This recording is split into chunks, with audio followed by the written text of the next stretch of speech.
Hello, and welcome to another episode of Boundless Body Radio. I'm your host, Casey Ruff, and today we have another amazing guest to introduce to you now. Mark Ennis is a health coach from Ireland, specializing in helping individuals achieve a longer, healthier life through the power of ketogenic and carnivore lifestyles. After struggling with both anorexia and obesity, Mark discovered the life changing benefits of a low carbohydrate approach and now dedicates himself to guiding others on their journey to health and happiness. Passionate about making a lasting impact, Mark empowers clients to overcome challenges, achieve their goals, and live their best lives.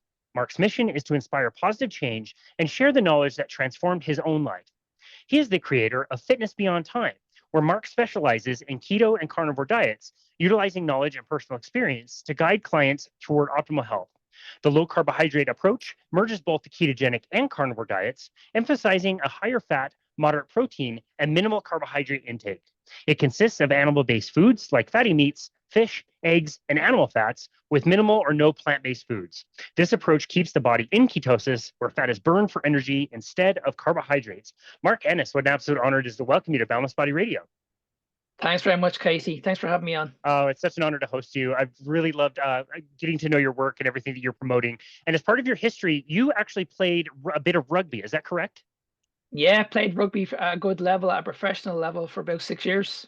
Okay, wow, that's pretty impressive. So I love Netflix sports documentaries, and I really love finding ones about things that I don't really care that much about. Like I remember watching one that was all about cricket in Mumbai, India, and I knew nothing about cricket, and like I got super interested in following the Mumbai Indians and the cricket. Same with Formula One. This documentary on Netflix, Drive to Survive, came out. I was like, I Yeah, don't yeah. care about car racing. Like, what is this all about? Within 5 minutes, I'm completely hooked. And now I watch every race and every session, all the practice and qualifying and all that stuff. And a few months ago, I started watching the Six Countries documentary all about rugby in your part of Rugby, the yeah, world. yeah, Holy smokes, that is some yeah. serious, serious level rugby. Yeah, yeah. That's it. That's called the Six Nations. I'm a massive fan. Yeah, I grew up in a rugby family. Like my family were into rugby. Like for years. I've got relatives that are into rugby. My mother and father wanted me to get into rugby when I was really young, like 4 or 5. But back then, it was all about tackles, and whereas now, like like they're teaching kids not to tackle anymore. But yeah, like rugby is in their family; it's in their DNA at the moment.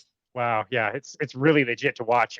So the Six Nations are England. Is it Scotland is one, Wales, Ireland, is it France, and then Italy, the other one? Yep, that's the Six Nations. Yep. Okay. And it's on every single year. And yeah, the matches are absolutely insane. Absolutely, they really are. The hits are unbelievable, and you can be guaranteed that every game is going to be very entertaining. Wow, it sure seems like it on the documentary. I'd like to watch the actual sport itself. Who, as somebody from Ireland, who would you least like to lose to? Oh, I'd hate to lose to England. England. Okay, good answer. England, yeah, England, like Ireland and England is always a like a big, huge battle. I don't know what it's like in the States, like basketball or something like that. I don't know who the biggest teams are, but in Ireland, anything to do with England, Yeah, whether it's cricket, it's baseball or anything, we just want to beat the English. that makes perfect sense. We get it into our sports around here for sure. Like people like football, and obviously, people get into that, but it doesn't seem like it's the same level of passion that you guys have when it comes to things like that. It seems like the passion for rugby there is much stronger than it is around here for our sports.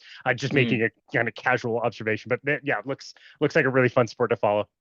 It's great. It's great. It's a great atmosphere. I've been there a few times, and the atmosphere in the stadium is just insane. Wow, that's amazing. Well, as much as I'd like to talk about rugby for the entire hour, we have other things to talk about as well. In the introduction, we mentioned that you have suffered from anorexia and you've suffered from obesity. That's quite the paradox if you think about it. Hmm. Funnily, they are kind of related in a weird way, but it's interesting that you've had to suffer through both of those extremes. Maybe we could go back Hmm. and listen to your history as far as health goes, and kind of the things that you struggled with growing up. Yeah, so both of them led me down the eating disorder routes, to be honest. It all started when I was around, I'd say, maybe 13, 14 years of age. I was really bullied in school for being overweight. I was this chubby child. my family kept on saying to me, "Don't worry about it. It's puppy fat. You'll grow out of it." But I just didn't like the way I looked. It gave my confidence was on the ground. I was one of those kids that would always be picked last on a sports team, and be very, very hard to pick up girls in school. As I said, I just wouldn't have the confidence, and it just literally it put me into a point of depression at that young age. And I just didn't want to. I didn't want to be in that situation for a long time. So I said to myself, right, I need to do something about this. So this is when I started looking into like magazines back then, like running and doing body weight exercises in my room. I just done like press ups, pull ups, sit ups, all that kind of stuff. Didn't focus on nutrition, just all exercise. And I remember my mother saying to me, would you not just join a gym? Like you'll get better benefits out of joining the gym. I never even thought about it. I just said, yeah, I might actually go up tomorrow. I'll ask them. At this time, I was around 15 years of age, so I didn't think I'd be allowed in. But anyway, they let me in. They signed me up. That was fine. So did that for a few months. I enjoyed it. Worked on the cardio machines, worked on the weight machines. But then as the months progressed, it got to the extreme. It literally took over my life to the point where my studies got pushed to the sides. And I was going from like 45 minutes in the gym 3 times a week to going to the gym every single day and working out for 3 hours a day for a long, long time. So I did that for about, I'd say about 6 months, maybe 7 months, and then I started learning about calories. And I wasn't nothing about macronutrients or micronutrients or anything like that. It's just like everything. A calorie is just a calorie. It doesn't make a difference whether it's a bar of chocolate or it's a carrot or whatever. So at this stage, I was focusing a lot on calories. And what I was doing every week or every 2 weeks or every 3 weeks, I was just basically taking a little bit off my plate every few weeks, so I'd make sure I was in a deficit.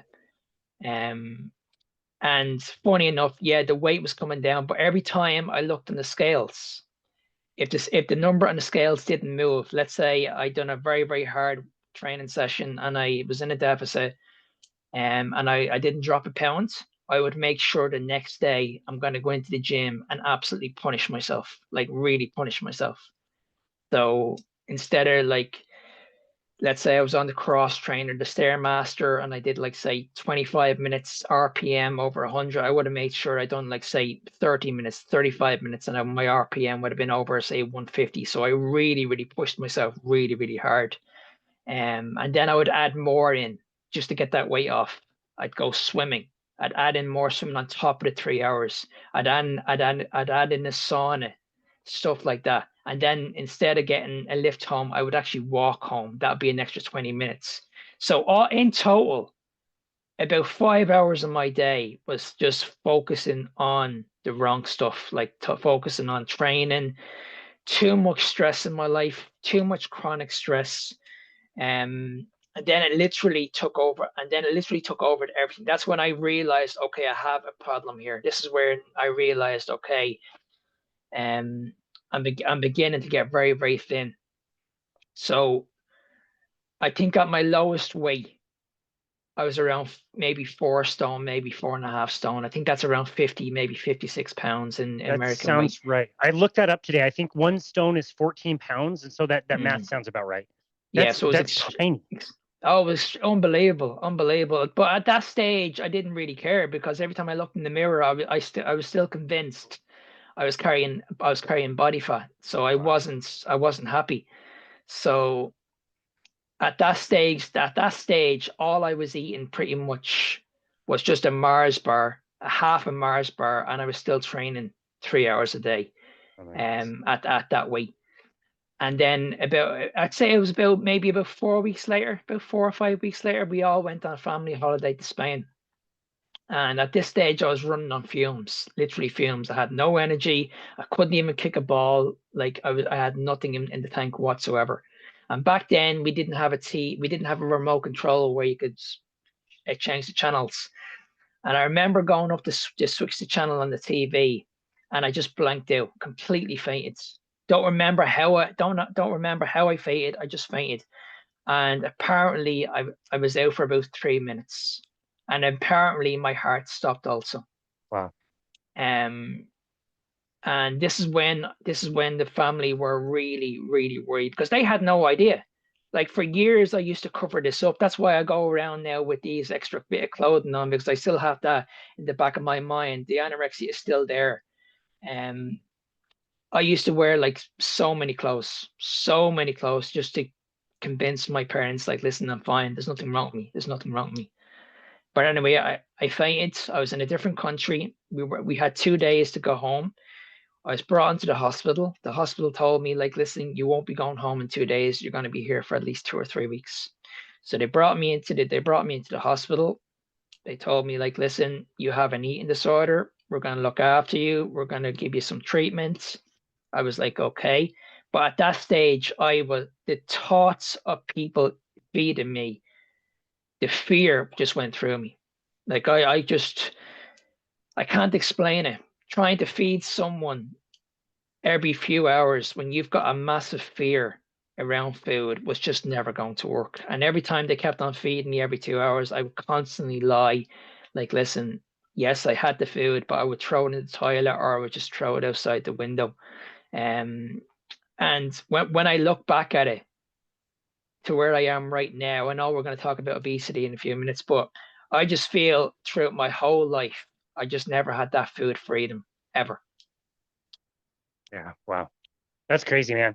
It's interesting to hear now at least a little bit more of the case studies of people with anorexia, and how they ended up finding low carbohydrate diets to be quite healing. And we can talk about how you found that later on. But Mm. one of the things that have been brought to my attention that I had never really considered is that people with anorexia maybe were some of the first people, in their lives, like early on, to be starving themselves because you get this kind of like a rush that is ketosis. I wonder if Yeah. that's kind of the feeling that you got and got addicted to, is like, yeah, you're not eating very much, but you're also getting all this energy from burning so much fat and starvation. Do you think Mm. that was part of your story, that you actually like really like to be in ketosis without knowing it?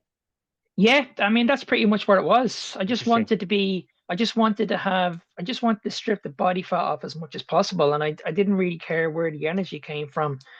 I just wanted to be in a state of ketosis. I just wanted to get the body fat off. I wanted to feel good. I just wanted to be like everybody else. I just wanted Yeah. to fit in like everybody else. When I saw the bullies and seeing the life that they had, I wanted to be a part of that.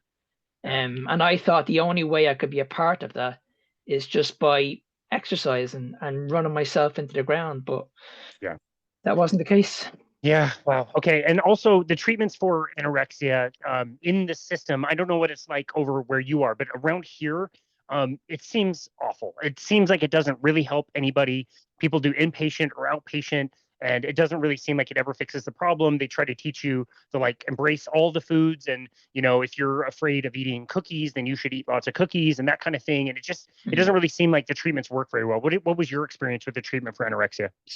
Same thing. I just Okay. went in and they were just feeding me crap basically.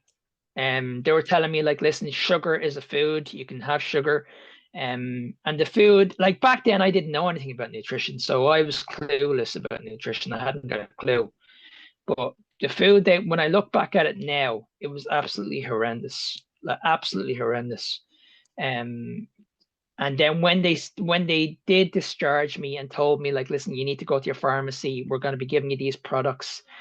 Most of these products were like weight gain shakes, weight gain bars. Like it was absolutely horrendous. Absolutely nobody could tell me the reason why I had an eating problem in the first problem. Nobody could tell me why I had a sugar addiction, a food addiction. It was really, really bad. And that's what I'm seeing at the moment in our hospitals right here. Like I know I'm going too far ahead, but I lost my parents last year to cancer. And I know world cancer is today. But when I look at how my parents passed away last year through cancer, and I looked at what they were feeding them every couple of weeks, it absolutely destroyed me. Absolutely destroyed me. And I actually had this conversation with the doctor last year. I said, why are you feeding these people medication nonstop? You're feeding them sugar nonstop. Do you guys think you're actually helping these people? And what really annoyed me at the was when we had friends and relatives that were going up to these people and saying you're doing everything you can to try and help these people. And I was the only one in the hospital that was arguing this case, and everybody thought I was crazy.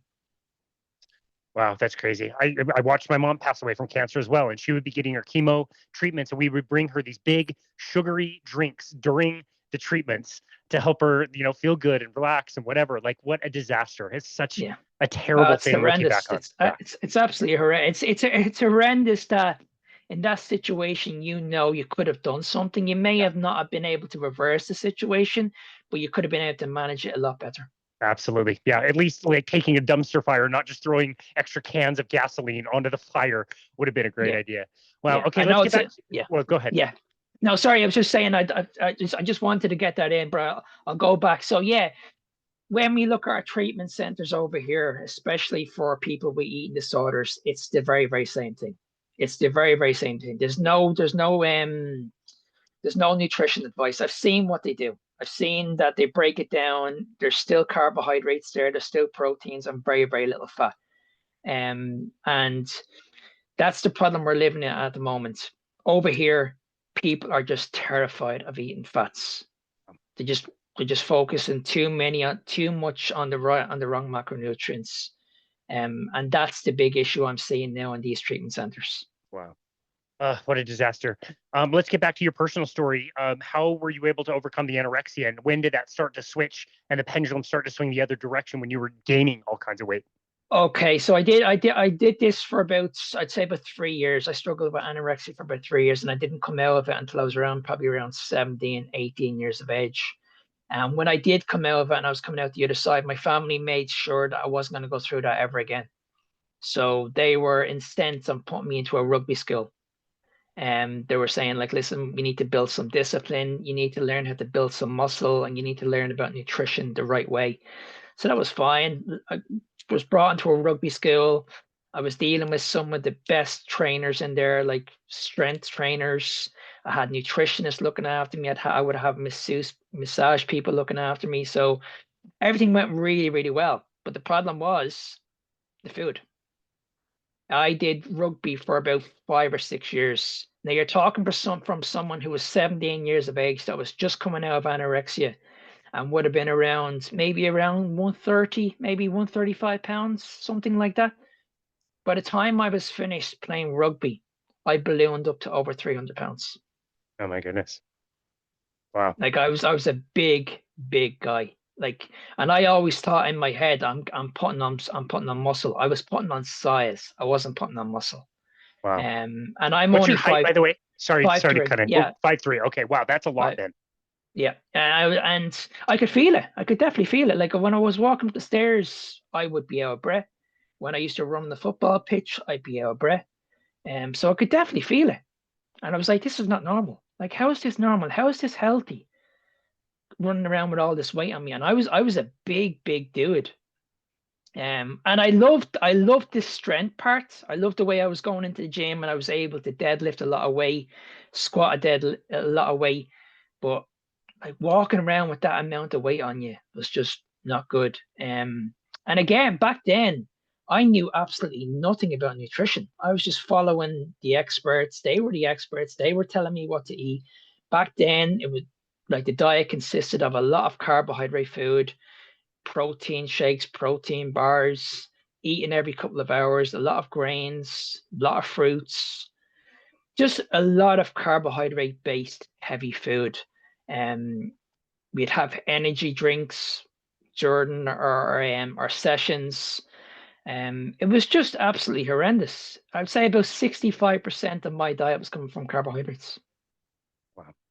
Wow, you think you need it. You're performing at that level. And like you said, if you're following the quote unquote experts, that's what they're doing. You think you needed carbo load, and you're not going to be able to get through a match without taking in, tons of carbohydrates and sugary drinks and gels and all that crap, during your Yep. matches. So it makes sense if you're following the standard device. So that's what you're going to be doing, and all the things that come along with that. I remember my competitive cycling career, and you're riding around and consuming all that stuff, and your energy is just swinging up and down wildly. Your stomach just hurts all the time. It's pretty terrible. Not only that, but it had a major impact on my mental health. Huge impact. This is what led me down the depression route eventually. I was just in a really bad way. And I think when I look back at it now, I know exactly what the problem was. Like energy drinks, focusing way too much on caffeine. Like we were going out. I remember when we were going out on the pitch, we would have been taking in maybe 700 milligrams of caffeine before we walked out on the pitch. Oh my And goodness. we did that for a long time, a long time. And even when the game was over, we still had that aggression in us. So when we used to go out, we just wanted to start fights. We just wanted to start like fights, and we just wanted to pick on people because we just had that aggression straight after an intense match. It was just absolutely horrendous. And the mental health aspect, when I look back at it now, like truthfully, I shouldn't be even here because it led me down a dark alley that I thought I was never going to get out of. Wow. Like there was times when I spoke to my family, I spoke to my girlfriend. I was like, listen, you guys would be so much better if I wasn't here. Wow. And I had a child at the time. She was only like 1 or 2 years of age. And I was like, no, I don't want to be here anymore.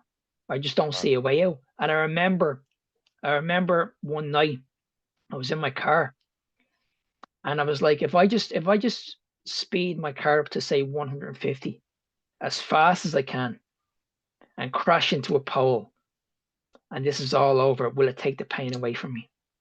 Oh my goodness. And I remember I was about 5 minutes from hitting a pole. This is no word of a lie. And I remember someone shouting into my ear, don't do it. And it was my mother. And within 5 minutes of ending my life, if it wasn't for her, I probably wouldn't be here having this conversation with you. Wow. Never heard you talk about that. That's pretty dark, man. Yeah. It was horrendous. It was, yeah. When I look back at it now and I think about it, I'm like, oof. Yeah. Just take a deep breath. Yeah, wow. It's in hindsight, of course, we can look back, especially with the emergence of the field of metabolic psychiatry, and we understand how the brain operates when it's, awash in carbohydrates all the time. It becomes insulin resistant. It's unable to use any of the fuel that it needs for all kinds of different mental disorders. But especially with, severe depression, anxiety, understanding that the brain literally is starving for fuel and is not working properly. It's not thinking rationally. It's not, dealing with stress in the way that it could when it's fed the proper nutrients. It's pretty crazy how dark it can get for a lot of people and how hopeless it can feel. And it makes perfect sense because every time you hear it, every time you talk to somebody, everybody just says the exact same thing, that your brain needs glucose, but people just don't understand your brain is made up of fat. It's not made up of glucose. Your brain makes all the glucose it needs. And this is what I just didn't understand back then. Like why were these people just feeding me sugars, constantly carbohydrates? Why? And these are questions I would have loved to ask years ago. But unfortunately, because I didn't have any nutrition, I didn't know anything about nutrition. I couldn't, because what can you say? These are the experts. You have to go by what the experts say at the end of the day. Yeah, exactly. Yeah, that's what they're trained in. That's what they say. All of them say the same thing. They'll follow the guidelines. And so it's either you are completely ignorant or you are misinformed. You choose one of the two. 100%. So how were you able to get out of that cycle and eventually learn the truth about nutrition?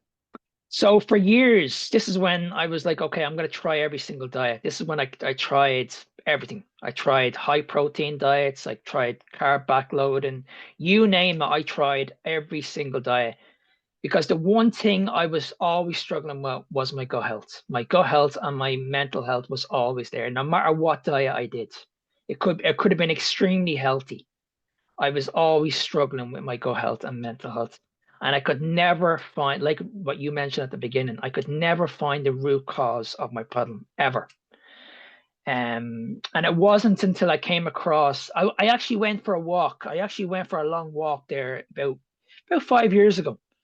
And I came across this podcast. And this guy came on, he was a carnivore, a bodybuilder, but he does keto. And he was talking, the more he kept on talking, I was like, this guy doesn't make any sense. He's just eating meats, he's just eating a little bit of vegetable, but primarily he's just eating a lot of fats, which is coming from meat. But it was very, very interesting. It was unbelievably interesting. And I said, well, I've tried everything else. Why don't I just give it a go? So I looked into eating a high fat diet, but I kept the vegetables in. So it was more keto. I'd done keto for about 6 months, but I still had those issues. I still had the issues with my gut. The mental health issues were still there also. So I was like, okay, well, is it me, or am I doing something wrong? And then I listened to another podcast, and this guy was just doing complete carnivore, like nothing else. It was just complete carnivore, nothing else, just no vegetables, just meat. So I said, okay, this is probably the final straw. If this doesn't work, then I'm probably gonna have to go down to I'm probably gonna have to go down to my doctor, ask for some medication, because I have major digestive issues, and I've got mental health issues. I'm probably gonna be put on an antidepressant for the rest of my life. So I said, right, I'm going to do the carnivore approach. I'm going to do it for at least 2 weeks. At least 2 weeks. So all I did was I just ate meat, like red meat, maybe a few eggs. So my diet was consistent of a lot of red meat, some bits of lamb, and just primarily eggs. I'd say within a week, my digestive issues were gone, completely eliminated. My energy levels just went straight through the roof. My mental alertness was unbelievable. I used to wake up out of bed. I didn't want to wake up out of bed. I used to dread waking up out of bed. Now I'm waking up out of bed with a purpose. I was jumping up out of bed. I couldn't wait to get my day started. Couldn't wait. I was like, is this all down to just eating meat? Can't be. It's not possible. So I kept on doing it. I kept on doing it and kept on doing it and kept on doing it. And I was like, okay, it's 2 months gone and I'm still doing it. I'm looking at myself in the mirror. I'm saying, geez, you look incredible. You look amazing. Your workouts are getting better. Like, what's going on here? Is this a miracle or what's going on here? I couldn't wrap my head around why I was just eating meat and my overall was just improving. It was just insane to me. That's amazing. Do you remember the podcast guest that you listened to, either the first one that was talking about like keto carnivore or the second one that was more along the lines of like more strict carnivore? Yeah, the first one would have been what was his name? Greg O'Shea. He was a keto carnivore coach. Hmm. And then the second one I listened to Robert Sykes, Keto Savage. Okay. Nice. Awesome. Good person to follow. He's great. Yeah. So, okay. I was just talking to somebody yesterday who had been doing keto for a long time, noticed the benefits, was loving everything. And the person had a few questions for me. You know, I've been carnivore almost 6 years now. And this person was like, I'm thinking about doing carnivore. I want to try it for like 3 or 4 weeks. I don't know if it's going to make that big of a difference. I'm already keto. And I'm always like kind of surprised and always struggle a little bit to try to explain to somebody that even removing a pretty small amount of vegetable material can make a really, really big difference. How do you explain to somebody like the small amount of peppers or asparagus or the spinach that you're having in your salad? Like, it might be a lot worse for you than you think. Like, how are you able to have that conversation with people? See, the problem is with vegetables, people just don't understand this, that when it comes to vegetables, people will say you get all the vitamins and minerals that you need. And this is the reason why you need to be eating your 5 vegetables a day. And like you said, it's very, very hard to have that conversation with someone that's been led to believe that for such a long time.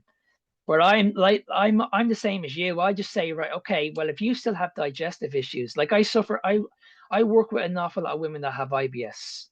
Now, the protocol from doctors and dietitians in this country is if you're suffering from IBS, you need to eat more fiber. You need to eat a lot more fiber and you need to eat a lot more vegetables. And I'm scratching my head. I'm like, okay, how long are you doing this? And they're like, well, I've been eating this way for nearly 6 years. And I'm like, has your gut improved? And I'm like, no.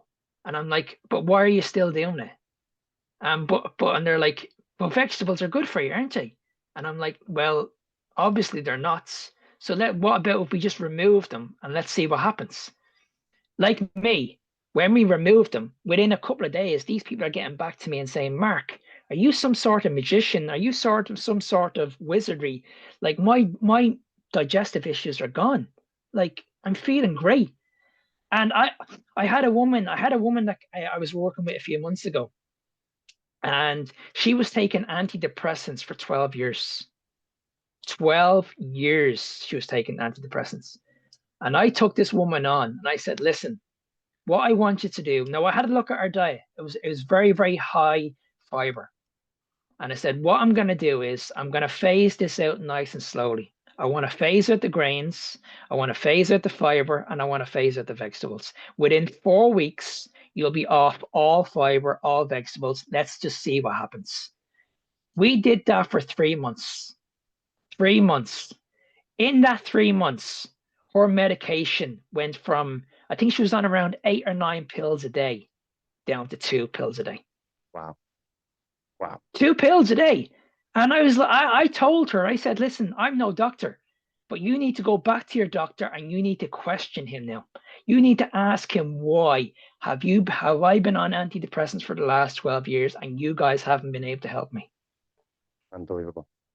Wow. Incredible. Unbelievable. Absolutely incredible. Yep. And if you've been in the space for long enough, you'll hear a story like that and be like, yeah, of course. Like it doesn't even surprise people anymore if you've been in the space for long enough.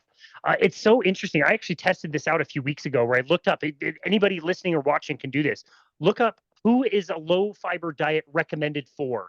And the top things that pop up are digestive issues. Low fiber diets are recommended for IBS and IBD and Crohn's, diverticulitis, and all these gut issues. Yet it's so ubiquitously known out there that you need more fiber when you have digestive issues. Like, but it's like it's mainstream advice. If you Google it, like it says, low fiber diets are recommended for people with digestive issues. It's insane. And you know what the funny part is?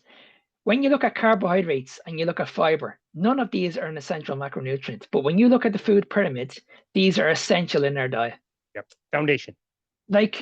It's absolutely laughable. It's laughable when these dietitians, these experts, tell us that 60% of our overall food intake should come from a macronutrient that's not even essential. It's just insane. Wow, that is pure insanity. Just experientially, you've worked with a lot of people now. I'm just curious. We both know that doing a carnivore diet for a lot of people can be challenging. For one reason or another, socially it's difficult.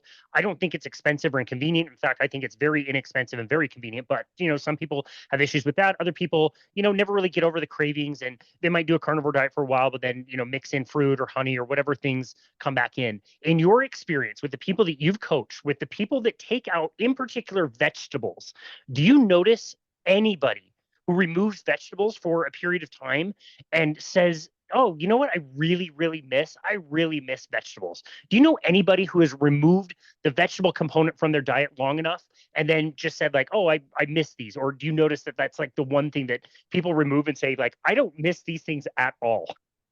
Now, what I usually do is I usually work in phases. I don't, when I work with people, the last thing I want to do is I want to like push them into a carnivore or a keto approach straight away. I need to find out what's causing the problems at the very, very beginning. So if I take someone on that has an addiction to sugar or has an addiction to carbohydrates, it's very, very hard to say to someone who has an addiction. It's like saying to someone who's an alcoholic, listen, you need to give up, you need to stop drinking alcohol straight away. It's impossible.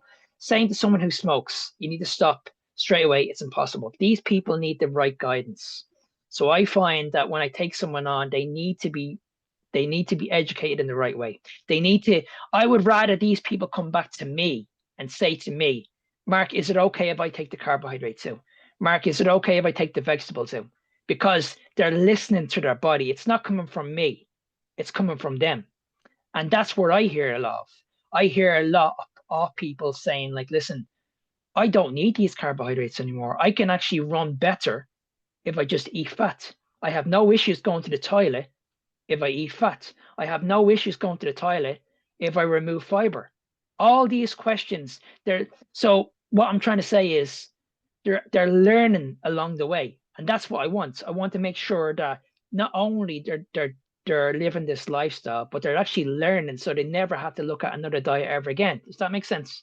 Yeah, it makes perfect sense. That's why I never really get upset if somebody is starting like a paleo diet and they still are consuming lots of nuts and seeds and vegetables and things that I think are, somewhat problematic. At least they're on that path. And we both know like it's pretty easy to start to transition from like a paleo style to a ketogenic style, from a ketogenic style to more carnivore style. So I know that if somebody's at least on the path, they'll continue learning and find the things that they thought were really good for them, which don't end up being. Exactly. Because at the end of the day, what I'm seeing at the moment is like everybody's just focusing on diet. Just do a diet every year. That's all you need to do. Just diet every single year. I'm not hearing from people like you're getting better every year. You know what I mean? I don't hear anything about like reverse diets, adding more food into your plan. All I'm hearing is restriction, restriction, restriction. All about low calorie diets, being on a low fat diet. Yes, you may be losing weight. Yes, you may actually look amazing. But what's it doing to your health? Yeah. And that's the Yeah. problem. That's the big problem, because when you look at our numbers at the moment, you look at metabolic issues at the moment, obesity, PCOS, endometriosis, mental health, like there's so many issues that are going on in the world at the moment that are much more important than being in a deficit. And especially women that are going through menopause and have fertility issues. Like people don't understand that the amount of chronic stress you're putting onto your body, this is what's leading so many people having major issues with fertility and major issues with menopause. And this is the message that we need to get across to people, that listen, what you're doing at the moment is not going to work long term. When you're in a calorie deficit, it's not going to be sustainable. It wasn't sustainable for me. I've been in the fitness game now for over 30 years. I can easily get in shape in a calorie deficit. Easily. The problem for me was I could never stay there. When I dropped my calories down too low to look a certain way, let's say I brought them down to say like 1300, you can be damn sure I couldn't stay there. I couldn't wait to go out and have the cakes, the go out with the restaurant with the family, have desserts, all this, because I just couldn't maintain it. I just could not maintain it. And I'll give you another example. I competed in a bodybuilding competition back in November, like last year. Not last year, the year before that. And I chose to do the whole thing just eating meat. Nothing else, just eating meat. The people that were doing it beside me, they were doing the 6 meals a day. They brought their food down extremely low. When these people stepped on stage, they were like zombies. They were like their heart, their leptin, their ghrelin levels were all messed up, all tanked up. They went to the point where they were taking fish oils out of their diet. Complete madness. When the show was over, we had this back room where it was insane. There was cakes, there was donuts, there was sweets, there was you name it. There was bread, it was all carbohydrates. These people were like wolves around a carcass. They just couldn't stop eating. I was there in the background, completely relaxed. No hunger issues, no sugar problems. I was just completely relaxed. I know for a fact we went out for a meal straight after that show. We went to some steakhouse and all we ate was just meat. The next day, I looked even better. I looked even better from all the sodium and all the potassium. I looked amazing. I can guarantee you that those people that finished that show and they binged on crap, literally crap, I guarantee you their body weight went up to nearly 10, 20, even 25 pounds. Oh yeah, absolutely. You hear that Easily, all the time. easily. Yep. Yeah, Yep. incredible. And it's amazing when people say to me that you're going to give people an eating disorder talking this way. When you look at the majority of people or what they're doing now, a lot of people will diet from Monday to Friday, keep everything strict, and then at the weekend they can have their cheat meal, they can have their alcohol. It's like it's insane. So if I go back to an alcoholic, would you say to an alcoholic 5 days a week, I want you to stop, but at the weekend you can have a few drinks? Yeah, no problem. They'll be fine. They'll be fine. It's It's nuts. just It's crazy, nuts. Yeah, crazy. it's nuts. Wow. Okay. So as you were describing your journey through anorexia, and you were talking about how you would, pull things from your plate every week would be a little bit less, a little bit less. You'd continue working out, if not working out even harder. The thing that I was thinking of and how you were describing how unsustainable that is like imagine being on a treadmill that just over time is just slowly kind of ramping up the speed or increasing the incline. And you can keep up for a while, but eventually that thing's going to be going so fast and it's going to be at such a high incline, you're not going to be able to keep up. You can have all the willpower in the world. It's just the reality of the situation. You're not going to be able to keep up with it, and you're going to get Mhm. spit out the back. And if you think about biologically what is going on when you're giving signals to your body that says there's not very much food available anywhere, we're running Mhm. around everywhere looking for it. Your body's in this like super economy mode where it's holding and saving everything it can. And then, yes, you take a bunch of people that have done that for a long time, put them in a bodybuilding show, get them off the stage, and have these massive calorie bombs of processed food and garbage combining fats and carbohydrates together. Of course, they're going to be like the wild animals, like you described, on a carcass. Your body Mhm. is going to be screaming for those calories because that's what it has not been getting for so long. And now it sees these massive calorie packages of, again, unnatural food that combine the carbohydrates and fats. Of course, they're going to attack it. And of course, the body is going to be more than willing to pack on as much fat as possible. I've heard numbers like Exactly. that with people after bodybuilding competitions where, yeah, the next day it's like 20, 30 pounds they've gained because the body's like, we're saving fat for the next time this happens. We're just trying to keep this person alive. And clearly he's starving to death and running around looking for food. Hmm. So let's pack on Hmm. fat so at least we have enough energy for the next time. It's terrible. That's what every diet is. And that's why every diet plan fails. And it's usually right about this time of year, like the middle to kind of end of February, where people have been working out really hard, doing their diet, they're slowing down, their willpower is wearing down, and it's because they're doing the wrong thing. It's terrible. Yeah, and this is why I'm a big advocate of when you diet down to such low levels of body fat, that's only the beginning. You need to come out of that and you need to be educated to come out of that the right way. And that's why I'm a big advocate of reverse dieting. I think it's a big, big thing that people just need to know more of because this is the reason why people don't sustain this for such a long time. They really don't. When I came out on my diet phase, I don't know how much food I was eating on, but I was eating extremely low. So let's just say I was eating around, say, I don't know, let's just say 1,400 calories. I did a reverse diet first for nearly 6 months. Now, a reverse diet is very, very challenging because you're not doing it for anything. You're just basically just adding food in every week. But now, because I did that, my metabolism adapted to that. And now I'm still walking around with a six pack. I look incredible. And I'm probably eating, I don't know, I'm probably eating in the excess of maybe 3,500 calories. Now, for my height, I should be gaining weight. I should be gaining fats. I can easily put away 2 pounds of meat every single day. Easily. No problem. No problem. I could probably eat more. And that's going to give me a large surplus in food. But again, I'm walking around and my body is actually adapted to that amount of food in time. And I think this is the big issue that people just don't understand. That yes, if you get down to low levels of body fat and you're in a deficit, don't say to yourself, okay, I've achieved something. Now I can go off and do my own thing and I can ruin that. That's the worst thing you can do. You look at people now in January. People say, right, I've got a holiday coming up now in June. I'm going to start working out now. I'm going to train really, really hard. I'm going to go into a deficit and I'm going to look incredible for my holidays. That's amazing. What annoys me is when they say, I'm going on my holidays to ruin myself. I'm going to have the alcohol. I'm going to have the processed food. It's like, why did you waste Why? 6 months getting in shape, and now you're going on holidays to ruin it. Yeah. Why? Why? Only to feel terrible as well. You'll eat that food and you will feel Yeah, awful. yeah. And then when they come back, like you said, they get back on the hamster wheel and they just do the same stuff over and over and over and over again.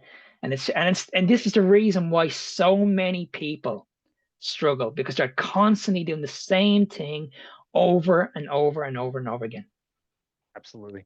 Wow. Okay. Well, I think we've covered the carnivore topic a lot. And I love your approach and the way you work with people. It sounds like you're meeting them where they are. And if nothing else, at least introducing more animal products into their diets, getting more fats, getting more proteins over time, trying to reduce some of the other stuff. I think that's a wonderful approach. I would be completely remiss to bring you on the show. Like you said, you've been in the industry for over 30 years and not talk about some of the fitness aspect of things. What are some of the key things that you used to believe and now you no longer do when it comes to the physical training, especially like, whether you call it workouts, strength training, cardio, exercise, that kind of thing? Like what things did you think were absolutely true that you no longer believe anymore? I think the one thing for me was the cardio. I felt that, okay, in order for me to get in shape and drop body fat, I need to do a lot of cardio. How wrong I was. The only thing about cardio that gave me big problems was it increased my hunger. Good point. It increased every time I did cardio.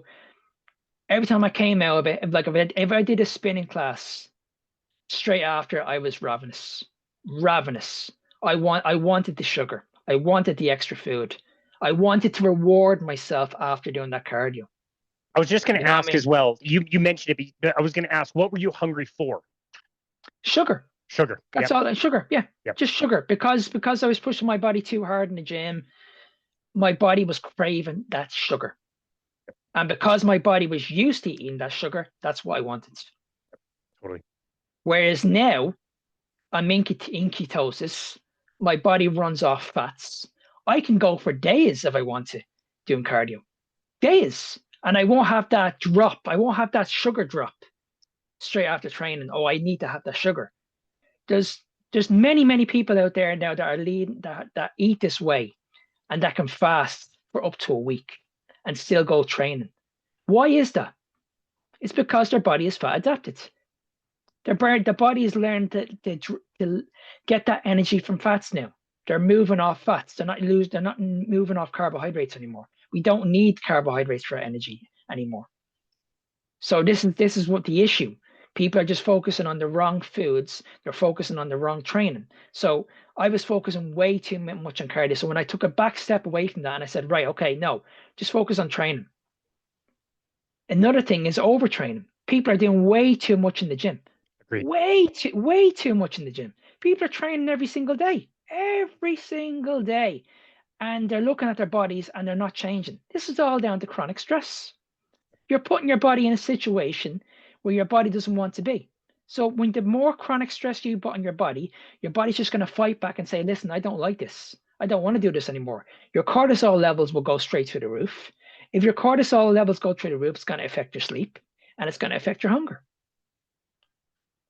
So You you're would fighting think losing battle.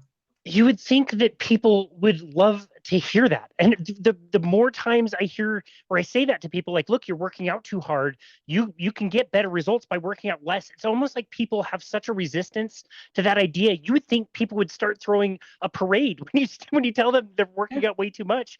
But it's so ingrained. The spin class is a great example. Like, if I don't go to this one studio every single day and burn what my watch tells me, like 700 calories, 800 calories, burning basically pure sugar, pure glucose at a very high heart rate, you feel like you haven't done anything. And like it's again, you would just think that hearing that news, most people would be so excited that they don't need to exercise as much as they are. But do you find that a lot of people have resistance to that idea as well? Oh yeah, and that's the reason why I constantly talk about this on my Instagram stories, because I want to reach an audience where these people are being told that to get in shape, you need to go to the gym 5 days a week. In order for you to get in shape, you need to be in a calorie deficit. I'm the opposite. I'm telling you to do the opposite of that. I'm telling you to go to the gym less. Focus more on your movement throughout the whole day. Don't be worrying about what you're just doing in that gym session. I want you moving throughout the whole day. I want you, first of all, to focus on your diet. Make sure your diet is perfect first. Then we focus on your training. Don't worry about your training. Your training will come. I don't want to send people to the gym if they're eating crap and they're feeling crap. I would rather send people to the gym when they're feeling amazing and they're feeding their body the right food it needs. Yep. Because when you feed your body the right food it needs, you function better. You're able to get better results in the gym. You know what I mean? So you could train in the gym for half an hour and you're still going to get amazing results. Whereas when you look at another person that just goes into the gym and has a really, really bad diet and trains for an hour and a half, yes, they may look skinny. This is what I call skinny fat. But I guarantee you, these people are going through an awful lot of stress. So when you ask these people, okay, just take your top off there, they may be skinny fat, but they're still walking around with belly fat. Now, why do you think they're still walking around with belly fat issues? Why do you think they're walking around with belly fat issues if they're training an hour and a half in the gym 5 days a week? They're in a deficit. It's not possible. They should have six-pack abs. This is all down to chronic stress. So chronic stress is having a huge impact on cortisol. Okay. And when you have that amount of stress in your body, your body's actually going to hold on to body fat. It's not actually going to lose it. And you're going to become insulin resistant along the way also. Yep. Couldn't agree more. Okay, Mark Ennis, you are in great shape.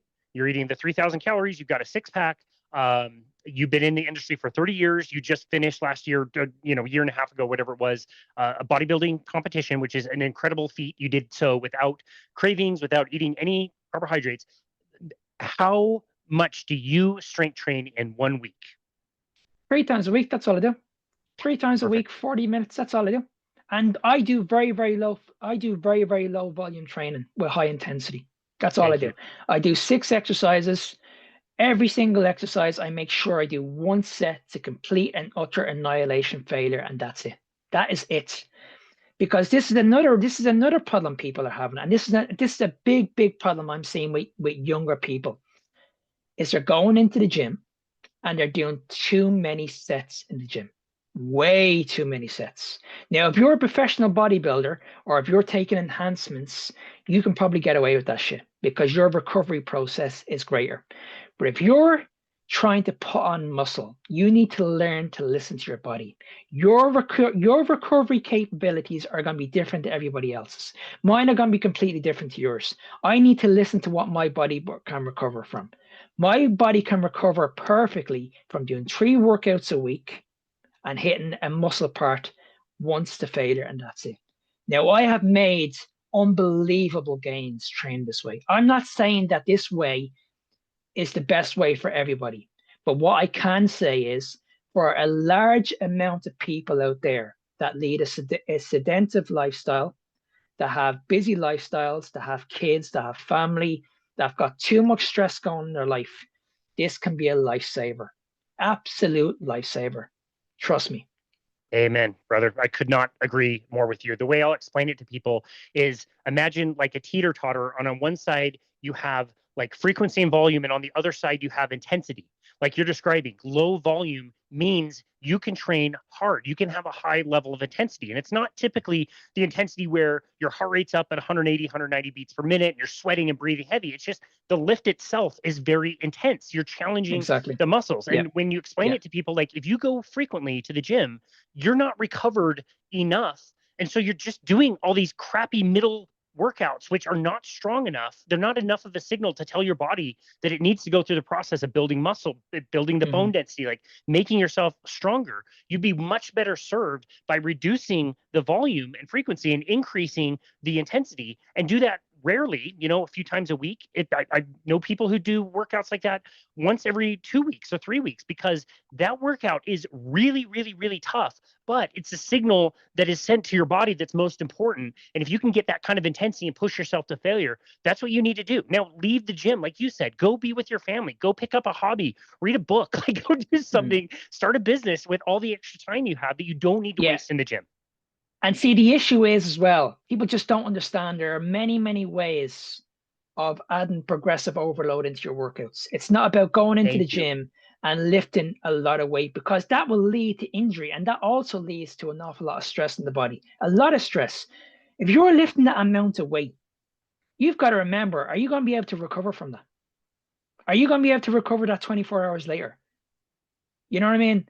Where I'm at an age now where I can't go into the gym now and lift the way I used to lift when I was 20 years of age.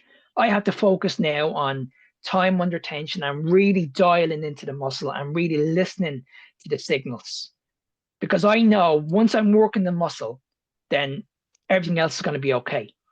And this is what people need to understand, that when it comes to muscle, your muscle has no idea how much weight you're lifting in the gym. And that's why when it comes to progressive overload, there are so many ways that you can add progressive overload to your workouts. It's not just about increasing weight all the time.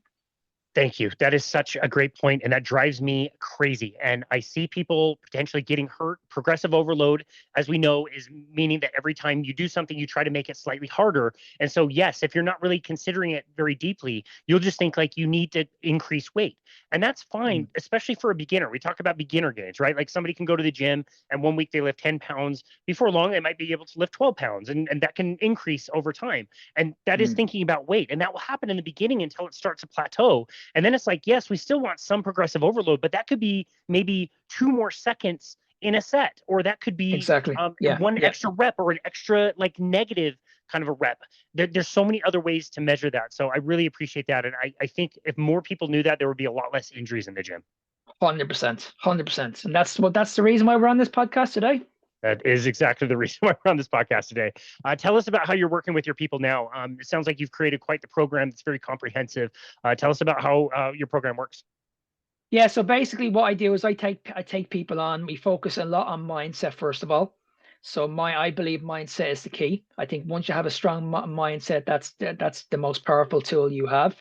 I need to find out why you want to get in shape in the first place. I know a lot of people will say, like, listen, I want to lose the weight, but I want to get deep into that mindset, because when I get deep into that mindset and find a real reason, I know that those people will do whatever it takes to achieve that goal. So once I find that out, we're on to a winner.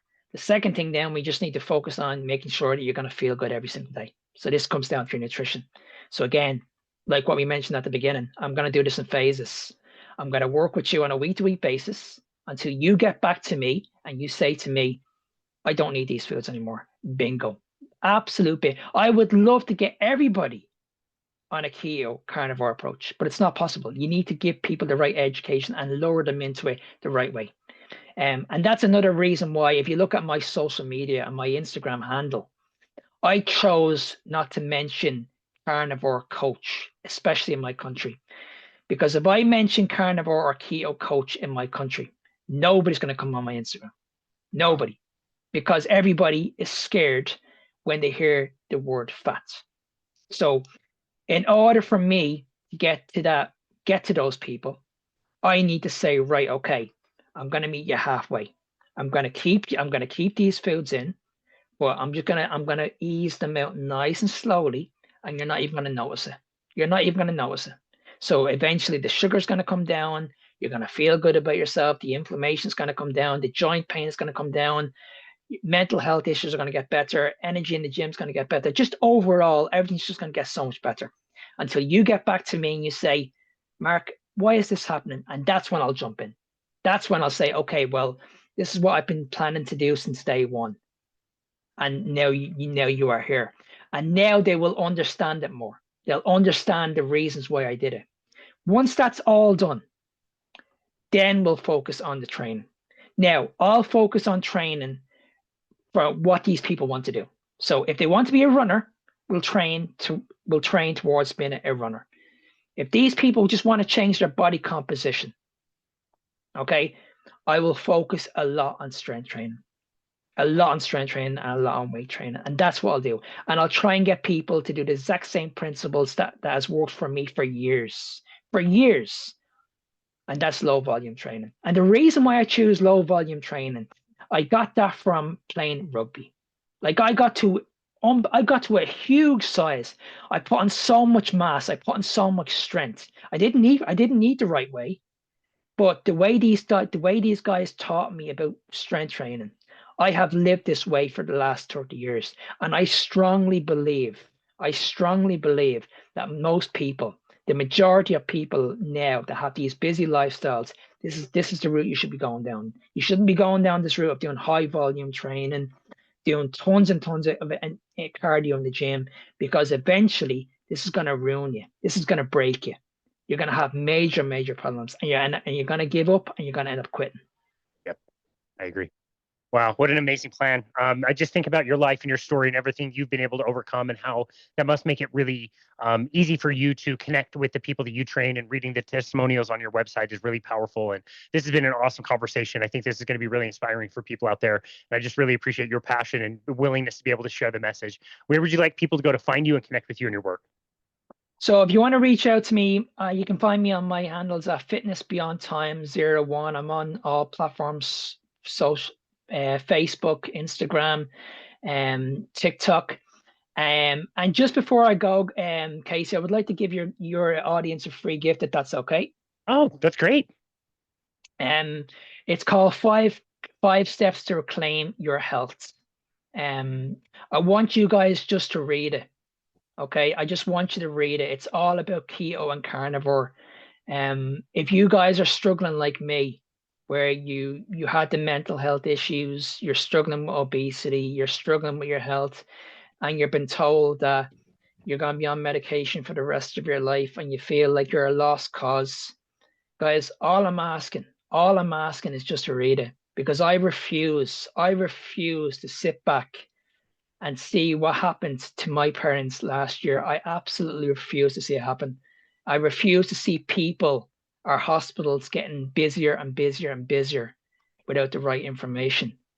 There is help out there. There's many, many people out there that will listen, and I'm one of them. Wow, that's amazing. How can people find that resource? They can find that. I'll send that link on to yourself. Beautiful. But yeah, it's called 5 Steps to Reclaim Your Health Through a Keto and Carnivore Approach. Excellent. We'll be So if sure you to link.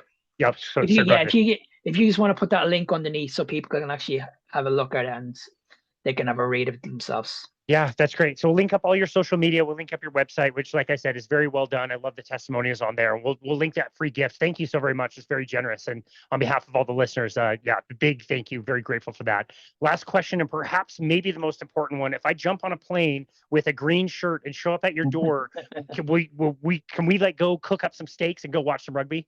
Absolutely. You ever come over to this country, Casey? You make sure you give me a call. Okay, You'll you'll have adopt you me. That's you all right. may you make sure you come over. You ever come over to Ireland? I'll bring you to a rugby game. We'll go out and get a few steaks. But I'm hoping now going forward we stay in touch, because I've been a big fan of yours. I've listened to you on many, many occasions. I've listened to you with the likes of Jonathan and Colt and Dr. Kills, and I just want to be a part of this community. And I'm just hoping now that people that I reach out to, and I'm speaking to your likes yourselves, I'm just hoping we can keep this going for such a long Absolutely. time. It's such a lovely community. Thank you so very much for the kind words. I really appreciate it. And yeah, it is so fun to meet new people in the space. And yeah, getting your message out there will be a part of building that community. So thank you, Mark, so very much for all of your work, for the amazing gift, like I said, and for sharing your story with us today. We really, really appreciate you. Thanks very much, Casey. I appreciate it. Absolutely. And this has been another episode of Boundless Body Radio.